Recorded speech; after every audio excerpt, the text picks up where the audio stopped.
Hi, this is Jenny with WTI, and today I'd like to show you this USB C to A cable that is very durable and something that I use in my car and my home. It is a 6-foot cable, and I like that fact because it can stretch from the front of my car to the back.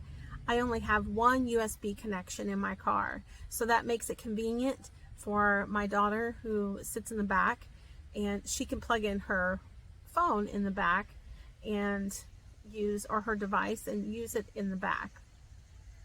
You won't end up with a cable salad because it doesn't tangle up, and that fact I love. It has a sturdy rubber connector protecting the wires near the input jack so that it doesn't cause any disruption in your charging.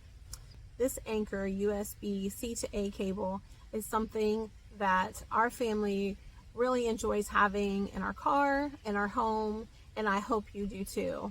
And that's my point of view.